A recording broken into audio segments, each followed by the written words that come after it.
Hi everyone, स्वागत है आपका अपने इस यूट्यूब चैनल में। तो आज से हम पीवाई की सीरीज़ को स्टार्ट करने जा रहे हैं, जिसमें हम महाराष्ट्र सीईटी में जो भी प्री वाई क्यू क्वेश्चन आए हैं उनको डिस्कस करने वाले हैं। साथ में हम उसके पीछे का कंसेप्ट क्या होता है उसको भी आज समझने वाले। तो आज से हम महाराष्ट्र के जितने भी पी वाई क्यू हैं केमिस्ट्री में जो भी आए हुए हैं तो उसको आज हम डिस्कस करने वाले। इस सीरीज़ में आपको जो भी पी वाई क्यू है सब मिल जाएंगे आपको, जो नए 2025 से जो भी है करंट के और जो पुराने क्वेश्चन आए उनको भी हम डिस्कस करने वाले। साथ में आपको कंसेप्ट भी पढ़ने को मिलेगा। अगर आप इस सीरीज़ को रेगुलर फॉलो करोगे तो आपकी पीवाई को भी कंप्लीट होते जाएंगे, साथ में जो कंसेप्ट होंगे वो भी आपके स्ट्रांग होते हुए जाएंगे। तो आज हम जो थर्मोडायनामिक्स चैप्टर है 12 का, उसके जो पीवाईक्यू आए हुए हैं एमएससीईटी में, तो उससे शुरुआत करने वाले हैं। जितने भी क्वेश्चन आ चुके हैं या आने की संभावना होती है, इस टाइप्स के क्वेश्चन को आज हम डिस्कस करने वाले हैं। तो आइए देखते हैं। चलो आइए डिस्कस करते हैं हम पहला क्वेश्चन, जो कि 2025 में आ चुका है। हमको क्वेश्चन में क्या देके रखा है, which from following is a example of intensive properties. तो हमें क्या पूछा गया है, इंटेंसिव प्रॉपर्टीज ऑफ सिस्टम को बताना है। एग्जांपल देके रखे वॉल्यूम, एंथैल्पी, एंट्रोपी और मोलर वॉल्यूम। ठीक है, तो इसके पहले हम इसके कंसेप्ट्स को जान लेते हैं कि इंट्रिंसिक प्रॉपर्टी क्या होती है और एक्सटेंसिव प्रॉपर्टीज क्या होती है। इंट्रिंसिक प्रॉपर्टी किसे कहते हैं हम, ऐसी प्रॉपर्टीज जो नॉन एडिटिव होती है। अगर किसी मास को बढ़ाएंगे या कम करेंगे तो उसके ऊपर कोई भी डिपेंड नहीं होता है। तो पहले हम इसके पीछे का कंसेप्ट क्या होता है उसको जान लेते हैं, इंट्रिंसिक प्रॉपर्टीज और एक्सटेंसिव प्रॉपर्टीज। तो इंट्रिंसिक प्रॉपर्टीज क्या होती है, जो कि नॉन एडिटिव होती है। ठीक है, ये क्या होती है, नॉन एडिटिव होती है। साथ ही यह मास ऑफ सब्सटेंस, जो सब्सटेंस हम कंसिडर करते हैं वो किसी उसके मास के ऊपर डिपेंड नहीं करता है। साथ ही किस टाइप का हम मैटर कंसिडर कर रहे हैं उसके ऊपर भी डिपेंड नहीं करता है। मतलब हम कह सकते हैं जो इंटेंसिव प्रॉपर्टीज होती है वो ना तो मास या तो मैटर ऑफ सब्सटेंस के ऊपर डिपेंड नहीं करती है। साथ में ये नॉन एडिटिव होती है। अगर हम किसी को ऐड करेंगे तो इसके ऊपर कोई फर्क या चेंजेस देखने को नहीं मिलते हैं। तो इन प्रॉपर्टीज को हम इंटेंसिव प्रॉपर्टी कहते हैं। और एक्सटेंसिव प्रॉपर्टीज में क्या होता है, यह जनरली एडिटिव होती है। अगर किसी सब्सटेंस को ऐड कर देंगे तो ये अपनी प्रॉपर्टीज को चेंज कर देगी, तो ऐसे प्रॉपर्टीज को एक्सटेंसिव प्रॉपर्टीज बोलते हैं। ठीक है, अगर मास भी चेंज करेंगे तो इसकी प्रॉपर्टीज के ऊपर चेंजेस देखने को मिलेंगे। अगर मैटर किस टाइप्स का है उसके ऊपर भी डिपेंड करती है एक्सटेंसिव प्रॉपर्टी। ठीक है, तो हमको पूछा गया है इंटेंसिव प्रॉपर्टीज कौन हो सकती है इसमें से। अभी पहले हम कंसीडर करेंगे वॉल्यूम। वॉल्यूम क्या होता है, कम या ज़्यादा कर सकते हैं। अगर हम 1 लीटर पानी लेंगे और उसमें और पानी की मात्रा कम ज़्यादा करेंगे तो क्या हो रहा है, वॉल्यूम किसी के ऊपर डिपेंड कर रहा है। तो इसको क्या कहते हैं हम, एक्सटेंसिव प्रॉपर्टीज। ठीक है, तो एंथैल्पी क्या होती है, ये भी एक एडिटिव प्रॉपर्टीज होती है। ठीक है, उसी प्रकार एंट्रोपी भी हम हीट के ऊपर डिपेंड करता है और साथ में टेम्परेचर के ऊपर भी डिपेंड करता है। इसके कारण एंट्रोपी क्या हो गई है, एक्सटेंसिव प्रॉपर्टीज हो गई। ठीक है, अभी हमने जस्ट कहा कि वॉल्यूम क्या होता है, एक्सटेंसिव प्रॉपर्टी, ये कम या ज़्यादा हो सकता है। लेकिन हम किसी एक्सटेंसिव प्रॉपर्टीज को फिक्स कर देंगे कि उसको ना तो हम बढ़ाएंगे ना ही उसको कम करेंगे। अगर उसको फिक्स कर देते हैं तो जो एक्सटेंसिव प्रॉपर्टी होती है वो इंटेंसिव में कन्वर्ट हो जाती है। तो हमने क्या किया, जो वॉल्यूम था वॉल्यूम को हमने फिक्स कर दिया। मतलब जो वॉल्यूम कंसिडर किया है उसका जो वॉल्यूम कैसा रहेगा, मोलर रहेगा। मतलब हम 1 मोल कंसिडर कर देंगे या उसको हम फिक्स कर दिया। ठीक है, अगर किसी एक्सटेंसिव प्रॉपर्टीज को आप फिक्स कर देते हो तो क्या हो जाती है, इंटेंसिव प्रॉपर्टीज हो जाती है। क्यों, क्योंकि इसमें कोई भी अभी चेंजेस आने को देखने को नहीं मिलेगा, क्योंकि इसको क्या कर दिया हमने, फिक्स कर दिया। तो इन चारों में से ऑप्शन में से हम इंटेंसिव प्रॉपर्टीज पूछा है सिस्टम की, तो कौन सी होगी फिर, वो मोलर वॉल्यूम को हम इंटेंसिव प्रॉपर्टी कहते हैं। ठीक है, कुछ एग्जांपल है जैसे इंटेंसिव और एक्सटेंसिव, उसको याद रखना है। जैसे pressure, temperature, numbers of moles, density. ठीक है, इतने टाइप्स के जो भी हो गए क्या हो गए, आपके इंटेंसिव प्रॉपर्टी होगी। और एक्सटेंसिव में क्या आएगा, वॉल्यूम आएगा, मास आएगा। तो इस प्रकार की प्रॉपर्टीज क्या होती है, एडिटिव होती है, इनको क्या बोलते हैं, एक्सटेंसिव प्रॉपर्टीज होती है। ठीक है, और एक कंसेप्ट होता है कि अगर एक्सटेंसिव डिवाइड को अगर एक्सटेंसिव करोगे तो जो प्रॉपर्टी होगी सिस्टम की वो क्या होती है, इंट्रिंसिव। ये बात आपको ध्यान में रखो। जैसे देखो डेंसिटी क्या होता है, डेंसिटी मास अपॉन वॉल्यूम। ठीक है, इसको क्या बोलते हैं हम, डेंसिटी बोलते हैं, मास अपॉन वॉल्यूम। मास क्या है आपका, एक एक्सटेंसिव प्रॉपर्टी है, और वॉल्यूम भी क्या है आपका, एक्सटेंसिव प्रॉपर्टी। और एक्सटेंसिव हमेशा क्या होती है, इंटेंसिव प्रॉपर्टी। इसके लिए जो डेंसिटी होती है वो क्या होती है, इंटेंसिव प्रॉपर्टी होती है। आई होप आपको ये समझ में आया होगा। तो ये आपको ध्यान में रखना है, अगर एक्सटेंसिव है तो हमेशा किस में कन्वर्ट हो जाता है, वो इंटेंसिव में कन्वर्ट हो जाता है। ठीक है, ये हो गया फर्स्ट पॉइंट। और हम सेकेंड पॉइंट क्या बोल सकते हैं, अगर इफ वी फिक्स, अगर हम फिक्स कर देंगे किसी भी एक्सटेंसिव प्रॉपर्टी को, जैसे हम अगर उसके मोल्स फिक्स कर देंगे या तो उसका मास वेट अगर फिक्स कर देंगे वेट, तो क्या हो जाती है, वो एक्सटेंसिव प्रॉपर्टी से इंटेंसिव में कन्वर्ट हो जाती है। जैसे अगर हमने बोला मोलर वॉल्यूम, तो मोलर क्या, वॉल्यूम क्या हो गया, वॉल्यूम पहले है एक्सटेंसिव प्रॉपर्टी होती है, लेकिन हमने उसके मोल्स फिक्स कर दिए तो ये क्या हो जाएगी, इंटेंसिव प्रॉपर्टीज। उसी प्रकार अगर हमने किसी के वेट फिक्स कर दिए तो उसको क्या बोलते हैं हम, इंटेंसिव प्रॉपर्टीज हो जाएगी। तो आपने पढ़ा होगा हीट कैपेसिटी, ये क्या होता है, सी से डिनोट करते हैं, ये क्या होता है आपका एक्सटेंसिव प्रॉपर्टीज होती है। लेकिन हम इसके मोल्स फिक्स कर देंगे, मोलर हीट कैपेसिटी मतलब सीएम, इसको हम सीएम से बोलते हैं। हमने क्या किया, इसके मोल्स फिक्स कर दी, तो ये अभी कैसी प्रॉपर्टी हो जाएंगी, इंटेंसिव प्रॉपर्टी हो जाती। तो हम कह सकते हैं सीएम क्या हो गया आपका, एक्स इंटेंसिव प्रॉपर्टी। उसी प्रकार एक होता है स्पेसिफिक हीट कैपेसिटी, जिसको हम CS से भी डिनोट कर सकते हैं। हमने इसमें क्या करते हैं, इसका मास को फिक्स कर दिया, अगर फिक्स कर दिया तो जो एक्सटेंसिव हो जाती है वो इंटेंसिव में कन्वर्ट हो जाता है। तो जो CS होगा वो भी क्या होगा, इंटेंसिव प्रॉपर्टीज होगा, और C क्या होगा आपका, एक्सटेंसिव प्रॉपर्टीज होती है। ठीक है, तो जितनी भी एनर्जीज होती है वो सब क्या हो जाती है, आपकी एक्सटेंसिव प्रॉपर्टी होती है। जैसे एंथैल्पी कहेंगे ना, जितने भी टाइप्स की गिब्स एनर्जी हो, हेल्महोल्ट्ज एनर्जी हो, ये सब क्या होती है, एडिटिव होती है, किसी के ऊपर डिपेंड करती है। तो जितनी भी एंथैल्पीज होती है क्या होती है, आपकी एक्सटेंसिव प्रॉपर्टीज। तो आपको इतना ध्यान में रखना है। तो आपका कैसा भी क्वेश्चन पूछे, अब इसमें इंटेंसिव पूछा है, कई बार आपको एक्सटेंसिव भी पूछ सकते हैं, तो आपको इसको ध्यान में रखना है। आई होप आपको ये क्वेश्चन समझ में आया होगा। अभी हम चलते हैं नेक्स्ट क्वेश्चन की ओर। तो नेक्स्ट क्वेश्चन क्या देके रखा है, calculate work done in the oxidation of 1 mole of HCl at 27 degree Celsius according to the reaction 4 mole of HCl react with O2 to give product 2Cl2 and 2H2। ठीक है, हमको एक question देके रखा है, हमको पूछा क्या गया है वो सबसे पहले देखिए। तो हमको पूछा गया है वर्क डन, तो क्या करना है, हमको वर्क डन निकालना है इस रिएक्शन के लिए।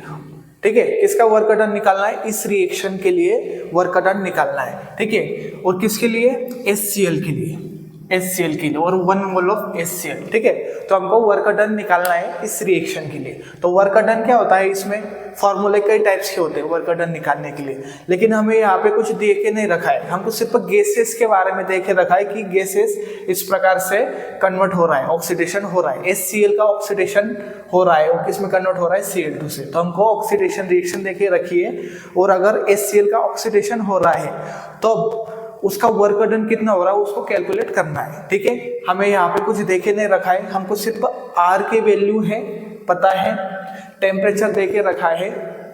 ठीक है, तो हमको वर्क डन निकालना है। तो ऐसा फॉर्मूला देखिए कि जहाँ से हम R और T की मदद लेकर और नंबर्स ऑफ मोल्स देके रखे गैसेस के, उसकी मदद से हम वर्क डन निकाल सकते हैं। तो एक फॉर्मूला होता है W = माइनस डेल्टा NGRET। इस फॉर्मूले की मदद से हम वर्क डन को निकाल सकते हैं जब हमको numbers of moles of gas देखे रखे हो तब। ठीक है, तो W is equal to minus delta NGRT। G का मतलब क्या होता है, नंबर्स ऑफ मोल्स निकालने, किसके, गैसेस के। देके रखा है उन्होंने, हमको सिर्फ गैसेस के मोल्स को कंसिडर करना है। तो आइए इसको कैसे सॉल्व करते हैं देखते हैं। तो सबसे पहले देखिए, टेम्परेचर 273 डिग्री प्लस केल्विन में होगा। ठीक है, इसको पहले हम केल्विन में कन्वर्ट कर लेते हैं। 273 और 27, तो इस प्रकार टेम्परेचर कितना हो जाएगा फिर 300 केल्विन। ठीक है, तो अभी हम डेल्टा NG निकालते हैं, नंबर्स ऑफ मोल्स गैस के। इसका फार्मूला क्या होता है डेल्टा N निकालने का, numbers of moles of product minus numbers of mole of reactant. तो इस फॉर्मूले की मदद से हम डेल्टा NG निकालते हैं। ठीक है, तो numbers of moles of product कितने दिख रहे हैं हमें यहाँ से, देखो Cl2 भी गैस में तो इसको भी कंसीडर करना है, H2O भी गैस में तो इसको भी कंसीडर करना है। तो Cl2 के 2 मोल्स और H2 के 2 मोल्स, तो टोटल कितने हो गए, 4 मोल्स हो गए। ठीक है, Cl2 के 2 और H2 के 2, तो टोटल मिला के 4 मोल्स हो गए। ठीक है, माइनस रिएक्टर साइड कितने मोल्स है, HCl गैस में, और गैस के कितने मोल्स है, 4 मोल्स है, तो इसके हो गए 4 मोल्स प्लस O2 किस में है, गैसेस फॉर्म में हो गए, तो कितने मोल्स है उसके, 1 मोल्स है। तो इस प्रकार से 4 माइनस ये कितना हो जाएगा, 4 प्लस 5, तो डेल्टा NG कितना हो जाएगा, -1। तो हमारे पास डेल्टा NG की वैल्यू -1 आ गई। हमें बस अभी इनकी वैल्यू को पुट करना है। तो W क्या होता है, minus delta NG। Delta NG की वैल्यू हमने क्या निकाली, -1। ठीक है, R की वैल्यू क्या है फिर यहाँ पे देके रखा है, 314 multiply joule kilo inverse mole inverse, इस प्रकार से देके रखा है। और टेम्परेचर कितना होगा, 300 केल्विन। ठीक है, तो नंबर्स ऑफ मोल्स किस में हो गए, फिर मोल्स में हो गए। ठीक है, तो यहाँ से मोल कैंसल। ठीक है, केल्विन से किलो केल्विन, मतलब केल्विन कैंसल, जो भी आंसर आएगा, जो वर्क डन है वो जूल में आने वाला है। ठीक है, तो अभी हमें क्या करना है, सिर्फ इसको कैलकुलेट करना है। तो ये क्या हो जाएगा, माइनस माइनस प्लस, मतलब आंसर प्लस में आएगा। हमें सिर्फ 8.314 मल्टीप्लाई 300 को करना है। इस प्रकार से 3 को अगर 8 से मल्टीप्लाई करेंगे तो कितने के लगभग आएगा, W आएगा आपका इसके लगभग आएगा, कितना आएगा, 2494.2 के लगभग आएगा। ठीक है, इतना वर्क डन होगा। ठीक है, ये वर्क डन हमने किसके लिए निकाला है, 4 मोल्स ऑफ HCl के लिए निकाला है। जब हम HCl के 4 मोल्स लेंगे तो इतना वर्क डन होने वाला है। लेकिन क्वेश्चन में क्या पूछा है, calculate work done in the oxidation of 1 मोल। पूछा कि किसके लिए, 1 मोल ऑफ HCl के लिए वर्क डन निकालना है, और हमने किसके लिए निकाला है वर्क डन, 4 मोल्स के लिए। तो ये क्या हो गया, 4 मोल ऑफ HCl के लिए, HCl के लिए। ठीक है, तो हमें कितने मोल्स के लिए निकालना है, हमें सिर्फ 1 मोल्स के लिए निकालना है। तो हमको क्या करना है, ये 4 मोल्स के लिए, तो इसको हमको 4 से डिवाइड कर देंगे। तो अगर 4 से डिवाइड कर देंगे तो 1 मोल ऑफ HCl का जब ऑक्सीडेशन होगा तो कितना वर्क डन होगा, उसकी एनर्जी को हम निकाल सकते हैं इस प्रकार से। तो देखिए, तो W इज इक्वल टू क्या करना है, सिर्फ ये जो वैल्यू आई है उसको डिवाइड कर देना है 4 से, इस प्रकार से। तो जो वर्क डन आएगा ये किसके लिए होगा, 1 मोल ऑफ HCl। तो ये किसके लिए होगा, 1 मोल ऑफ HCl। तो क्या आएगा, ये लगभग आएगा 623.6 जूल। अगर इसको काटोगे तो कितने से कटेगा, 6 टाइम्स कटेगा। ठीक है, तो इसके आसपास लगभग कौन सा आ रहा है, इस प्रकार से। तो जो 1 मोल ऑफ HCl होगा उसके लिए वर्क डन कितना होगा, 363.6 जूल। ठीक है, तो इस प्रकार से हम क्वेश्चन को सॉल्व कर सकते हैं। अगर वर्क डन निकालना है तो इस फॉर्मूले को ध्यान में रखना है। कब, अगर सिर्फ हमें नंबर्स ऑफ मोल्स दिए गैसेस के लिए, तब इस फॉर्मूला का यूज करके हम वर्क डन को निकाल सकते हैं। आई होप आपको ये क्वेश्चन समझ में आएगा। तो डेल्टा NG हमेशा numbers of moles of product minus numbers of moles of reactant निकालते हैं। ठीक है, तो अभी हम नेक्स्ट क्वेश्चन को सॉल्व करने वाले हैं। तो नेक्स्ट क्वेश्चन क्या देके रखा है आपको, चलो देखते हैं इसको। The enthalpies of all elements in their standard states are. ठीक है, तो इस क्वेश्चन में क्या पूछा है आपको, एंथैल्पीज के बारे में बताना है, काफी एलिमेंट्स की स्टैंडर्ड स्टेट के बारे में। ठीक है, तो सबसे पहले हमें क्या पता होना चाहिए, स्टैंडर्ड स्टेट क्या होता है। तो स्टैंडर्ड स्टेट का मतलब क्या होता है, अगर टेम्परेचर 25 डिग्री सेल्सियस हो और जो प्रेशर होगा वो क्या होना चाहिए, 1 बार होना चाहिए। तो ऐसी कंडीशन को क्या बोलते हैं हम, उसकी स्टैंडर्ड स्टेट को कहा जाता है। ठीक है, तो जो एलिमेंट्स हो गए अपनी स्टैंडर्ड स्टेट में किस प्रकार के फॉर्म में होता है उनके बारे में बताना है। जैसे अगर हम मेटल्स के बारे में बात करें तो क्या होता है, मेटल्स जैसे सोडियम होगा, क्या होगा, सॉलिड के फॉर्म में होगा। और अगर उसकी स्टैंडर्ड स्टेट कंसीडर करेंगे, स्टैंडर्ड स्टेट कंसीडर करेंगे तो किस फॉर्म में पाया जाएगा, सोडियम सॉलिड के फॉर्म में पाएगा। मतलब जितने भी मेटल्स होते हैं वह अपनी स्टैंडर्ड स्टेट में सॉलिड फॉर्म में पाए जाते हैं, एक्सेप्ट सिर्फ एक को छोड़ के। हमें पता है मरक्यूरी क्या होता है, स्टैंडर्ड फॉर्म में वो लिक्विड फॉर्म में पाया जाता है। ठीक है, तो जो मरक्यूरी होगा वो अकेला ही लिक्विड फॉर्म में पाया जाता है, कब, स्टैंडर्ड स्टेट में। उसी प्रकार जिससे जो गैसेस होती है, जैसे हाइड्रोजन, कार्बन, नाइट्रोजन, ठीक है, ऑक्सीजन, फ्लोरीन, ठीक है, इस प्रकार से। जैसे हाइड्रोजन क्या होता है, गैस होता है, वो किस फॉर्म में पाया जाएगा, H2 गैस के फॉर्म में, जब स्टैंडर्ड स्टेट की बात कहेंगे तब। और कार्बन क्या होता है, एक नॉन मेटल होता है, वो तो गैस होता नहीं है, लेकिन ये स्टैंडर्ड फॉर्म में ग्राफाइट के फॉर्म में पाया जाता है। तो कार्बन कैसा होगा, ग्राफाइट के फॉर्म में होगा जब वह स्टैंडर्ड स्टेट में होगा। उसी प्रकार नाइट्रोजन एक क्या है, गैस है, तो N2 में पाया जाएगा स्टैंडर्ड स्टेट में। ऑक्सीजन भी एक गैस है, ठीक है, फ्लोरीन भी क्या है, गैस है, तो इस प्रकार से पाया जाएगा। उसी प्रकार से अगर हम Cl को कंसिडर करें तो Cl2 क्या होगा, गैस ही होगा।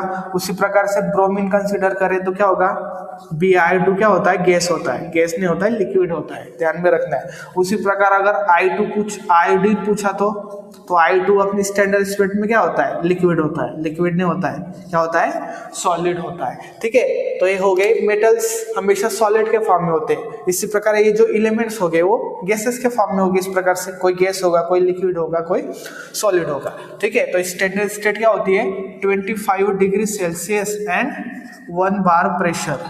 इस कंडीशन को क्या कहा जाता है, उसकी स्टैंडर्ड स्टेट। ठीक है, ये हो गई उसकी स्टैंडर्ड स्टेट के फॉर्म में होता है। उसी प्रकार से हमको पता है जो फॉस्फोरस होता है किसके फॉर्म में होता है, P4 फॉर्म में होता है, जो कि एक व्हाइट फॉस्फोरस होता है, P4 फॉर्म में होता है। उसी प्रकार से हम कह सकते हैं कि सल्फर उसके रोम्बिक फॉर्म में होता है, रोम्बिक सल्फर, इस प्रकार से। ठीक है, तो जब भी कोई स्टैंडर्ड स्टेट हो किसी भी एलिमेंट्स की, जो उसकी जो एंथैल्पी होगी वो हमेशा क्या होगी, 0 होती है, ये ध्यान में रखना है। कोई भी एलिमेंट्स हो उनकी जो एंथैल्पीज होती है उनके स्टैंडर्ड स्टेट में हमेशा क्या होती है, उसकी 0 होती है, ये ध्यान में रखना है। तो हमको क्वेश्चन में वही पूछा गया है कि अगर स्टैंडर्ड स्टेट है तो जो एलिमेंट्स होती है उनकी एंथैल्पीज क्या होती है, उसके स्टैंडर्ड फॉर्म में वो हमेशा 0 होती है, ये ध्यान में रखना है। आपको ये क्वेश्चन पूछा गया था। ठीक है, अगर हम कंसिडर करें कि अगर हम किसी रिएक्शन को कंसिडर करें, जैसे कार्बन O2 गैस, ठीक है, तो हमको क्या बनाना है, कार्बन डाइऑक्साइड गैस फॉर्म में। ठीक है, अगर मुझे स्टैंडर्ड फॉर्म में लिखना है तो कैसे लिखूंगा मैं, डेल्टा H फॉर्मेशन, स्टैंडर्ड के लिए हमको इसको लिखना पड़ता है डॉट। ठीक है, और किसके लिए, फॉर्मेशन ऑफ कार्बन डाइऑक्साइड, तो उसको इस प्रकार से लिखा जाता है। ठीक है, और कार्बन किसके फॉर्म में होगा, उसके ग्राफाइट फॉर्म में होगा, तो इस प्रकार से हम ग्राफाइट, इस प्रकार से हम स्टैंडर्ड स्टेट में हम किसी भी एलिमेंट्स को लिख सकते हैं। और उसकी जो एंथैल्पीज होगी वो क्या होगी, हमेशा 0 होगी, कब, उसके स्टैंडर्ड स्टेट में। इसके लिए हमने उसको 0 आंसर लगाया है। ठीक है, तो इस क्वेश्चन को ध्यान में रखना है। अभी हम नेक्स्ट क्वेश्चन को सॉल्व करने वाले हैं। तो आइए देखते हैं नेक्स्ट क्वेश्चन क्या देके रखा है। During cyclic process which of following statements are correct. जब अगर कोई रिएक्शन साइक्लिक प्रोसेस के थ्रू हो रही है तो उसमें क्या क्या चेंजेस देखने को मिलते हैं, वो स्टेटमेंट देके रखा है और हमको सेलेक्ट करना है कि साइक्लिक प्रोसेस के समय क्या क्या चेंजेस देखने को मिलते हैं। ठीक है, तो सबसे पहले हम साइक्लिक प्रोसेस समझ लेते हैं कि साइक्लिक प्रोसेस क्या होती है। जैसे देखो कि अगर कोई रिएक्शन एक रिएक्टेंट से कंप्लीट हो, जैसे सपोज करो यहाँ से स्टार्ट हो रही है, इस प्रकार से जा रही है इस डायरेक्शन में, बी पॉइंट पे आती है, फिर सी पॉइंट तक आती है, फिर डी पॉइंट्स तक जाती है इस प्रकार से, और वापस उसी पॉइंट्स पे आ जाती है। ठीक है, मतलब क्या हुआ, साइक्लिक, मतलब जहाँ से स्टार्टिंग हुआ रिएक्शन का और वापस पूरा रिएक्शन कंप्लीट होते होते उसी पॉइंट्स पे आ जाना, तो उसको क्या बोलते हैं, हम एक साइकिल घुमा लिया, तो इसको क्या बोलते हैं हम, साइक्लिक प्रोसेस। ठीक है, जहाँ से स्टार्ट हुआ था रिएक्शन वापस से पूरी रिएक्शन कंप्लीट होते होते उसी पॉइंट को वापस आ जाता है, तो उसी को क्या बोलते हैं हम, साइक्लिक प्रोसेस। ठीक है, इसको क्या कहा जाता है, साइक्लिक प्रोसेस। जिस पॉइंट से स्टार्टिंग की हमने उसी पॉइंट पे वापस आ जाना, उसी प्रोसेस को क्या कहा जाता है, साइक्लिक प्रोसेस। ठीक है, इसी को हम कहते हैं साइक्लिक प्रोसेस। तो अभी हमको क्या करना है कि जब कोई साइक्लिक प्रोसेस होती है तो जो स्टेट फंक्शन होते हैं और जो पाथ फंक्शन होते हैं उसके ऊपर क्या चेंजेस होते हैं उसको देखना है। तो जो भी स्टेट फंक्शन होते हैं ड्यूरिंग साइक्लिक प्रोसेस सब क्या हो जाते हैं, जीरो हो जाते हैं, मतलब उसमें कोई चेंजेस नहीं होते। ठीक है, तो क्या होता है, जो स्टेट फंक्शन होते हैं सब क्या हो जाते हैं, जीरो हो जाते हैं। कब, अगर साइक्लिक प्रोसेस होती है। ठीक है, उसी प्रकार पाथ फंक्शन के बारे में क्या कहेंगे, जब साइक्लिक प्रोसेस होती है तो जो पाथ फंक्शन होते हैं वो जीरो नहीं होते। क्यों, क्योंकि वो पाथ के ऊपर डिपेंड करते हैं। अब स्टेट फंक्शन क्या होते हैं, इनिशियल स्टेट पे यहाँ पे हो गए, जैसे सपोज करो कुछ रिएक्शन करवा के इनिशियल प्रोसेस पे यहाँ पे हो गए, फिर फाइनल प्रोसेस में आए, तो स्टार्टिंग में तो यही थे और जब रिएक्शन हो गई उसके बाद भी तो इसी पॉइंट पे आ गए, तो इसका इनिशियल और फाइनल क्या हो जाता है, इक्वल होता है। तो ध्यान में रखना है, जब भी साइक्लिक प्रोसेस होती है तो इनिशियल इक्वल्स टू फाइनल होता है।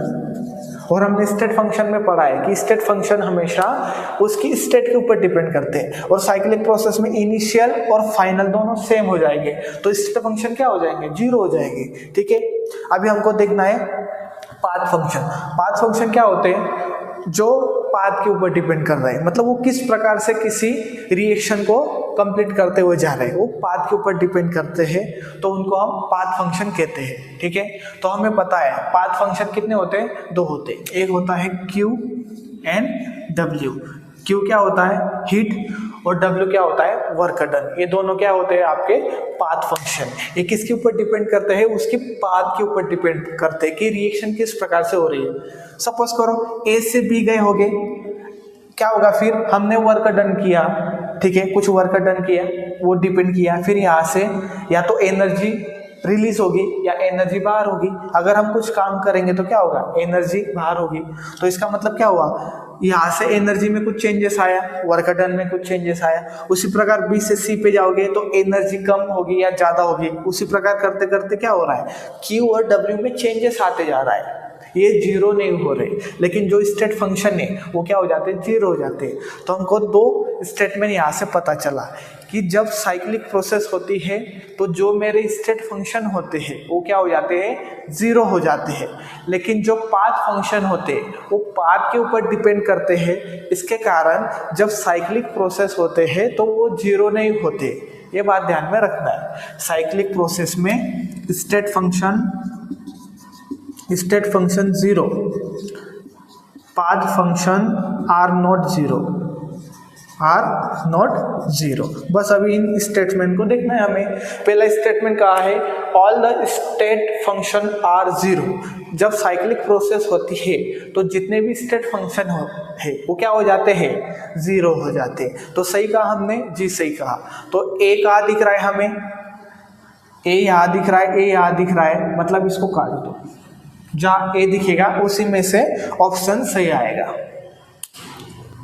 ठीक है, अभी देखो Q plus W, Q plus W क्या होता है, एक ये हो गया हमारा फर्स्ट लॉ ऑफ थर्मोडायनामिक्स पढ़ा होगा आपने, क्या होता है delta U Q plus W, जो इंटरनल एनर्जी क्या हो गया Q प्लस डब्ल्यू के बराबर होता है, और इंटरनल एनर्जी क्या होती है आपकी स्टेट फंक्शन होती है, और स्टेट फंक्शन क्या हो जाता है 0 हो जाता है। ठीक है, इसमें एक रह गया Q plus W, internal energy क्या होती है स्टेट फंक्शन होती है जो कि 0 होगी, मतलब जो स्टेटमेंट है क्या है ग्रेटर देन 0 होना चाहिए, लेकिन ये स्टेट फंक्शन है इंटरनल एनर्जी। ठीक है, तो क्या होगा बी क्या होगा रॉन्ग होगा, तो बी कहाँ दिख रहा है आपको, बी, यहाँ पे बी आ गया, तो इस प्रकार से हमारा जो आंसर है वो क्या होगा ए और डी होगा। ठीक है, चलो पहले पूरे चेक कर लेते हैं, Q एंड W आर 0। अभी मुझे बताओ Q और W क्या है आपके पाथ फंक्शन है, और during cyclic process path function कभी भी 0 नहीं होता है, इसके लिए स्टेटमेंट क्या है ये भी रॉन्ग हो गया। क्यों, क्योंकि Q और W क्या है पाथ फंक्शन, ये 0 नहीं हो गए। ठीक है, डी कंसिडर करो, all path function are not 0, बिल्कुल सही बात, Q और W क्या होते हैं 0 नहीं होते ड्यूरिंग साइक्लिक प्रोसेस। ठीक है, ई दिया है all state function are not 0, गलत है, क्योंकि सब क्या हो जाते हैं स्टेट फंक्शन 0 हो जाते हैं। तो इस प्रकार से जो हमारा आंसर आएगा वो क्या आएगा ए और डी। आई होप आपको साइक्लिक प्रोसेस भी समझ में आई होगी, कंसेप्ट क्या होता है, और जब साइक्लिक प्रोसेस होता है तो स्टेट फंक्शन और पाथ फंक्शन में क्या क्या चेंजेस देखने को मिलते हैं। आई होप आपको ये पूरा क्वेश्चन समझ में आया होगा। अभी हम सॉल्व करने वाले नेक्स्ट क्वेश्चन को, तो चलो डिस्कस करते हैं नेक्स्ट क्वेश्चन को। क्या देखे रखा है, for a certain reaction delta H is equal to -2 to 5 kilo joule and entropy देके रखा है चेंजेस -150 जूल किलो इनवर्स। ठीक है, find the temperature so that delta G is 0। ठीक है, तो हमको क्या है डेल्टा H देके रखा है, डेल्टा S भी देके रखा है, हमको डेल्टा G 0 हो जाए। ठीक है, क्या दिखाना है डेल्टा G 0 हो जाए, तो डेल्टा G 0 कब होगा उस टेम्परेचर को निकालना है हमें। ठीक है, सब देके रखा है, सिर्फ हमको टेम्परेचर को निकालना है। देखो थर्मोडायनेमिक्स एक ऐसा चैप्टर है, क्वेश्चन सिंपल आते हैं, लेकिन आपको एक एक इसके फार्मूले याद होने चाहिए। अगर आपको फार्मूले याद है और यूनिट कन्वर्जन आता है तो आप किसी भी क्वेश्चन को आसानी से सॉल्व कर सकते हो। ठीक है, चलो अब हम इस क्वेश्चन को सॉल्व करते हैं। क्या होता है, एक फार्मूला हमको पता है, गिब्स एनर्जी का फार्मूला क्या होता है, delta G is equal to delta H minus T delta S। ठीक है, उन्होंने क्या कहा है कि डेल्टा G को हमको 0 करना है, इसका मतलब डेल्टा G हम क्या कंसीडर करेंगे फिर 0 कंसीडर करने वाले, क्योंकि डेल्टा G 0 करना है। अगर इसको हम 0 कर देंगे यहाँ से हम T की वैल्यू निकाल सकते हैं। ठीक है, डेल्टा H की वैल्यू पता है हमको, डेल्टा S की वैल्यू भी पता है, सिर्फ फाइंड करना है हमको टेम्परेचर T।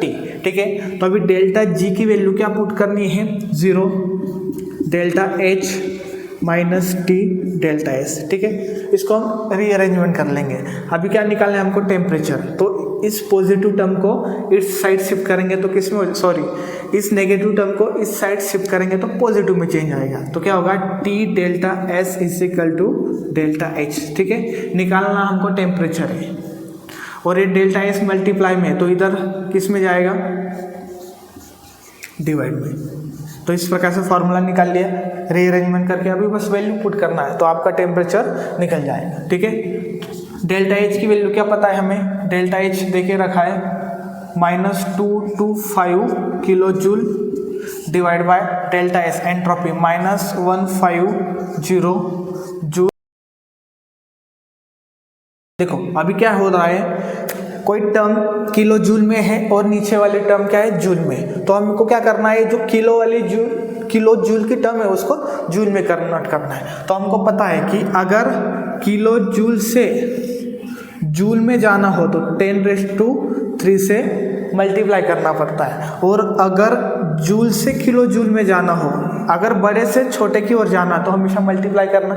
ठीक है, और अगर छोटे से बड़े की ओर जाओगे तो मल्टीप्लाई करना है, लेकिन 10⁻³ से मल्टीप्लाई करना है। ठीक है, तो अभी हमको किलो जूल से जूल में जाना है तो हमको मल्टीप्लाई क्या करना है 10⁻³ को मल्टीप्लाई करना है। तो ये क्या हो जाएगा -225 इंटू 10⁻³, और 10⁻³ का मतलब क्या होता है फिर 1000। तो ये किस में हो जाएगा जूल। इस प्रकार से -150 जूल किलो इनवर्स हो जाएगा। जूल से जूल कैंसिल, आंसर जो भी आएगा वो केल्विन में आएगा।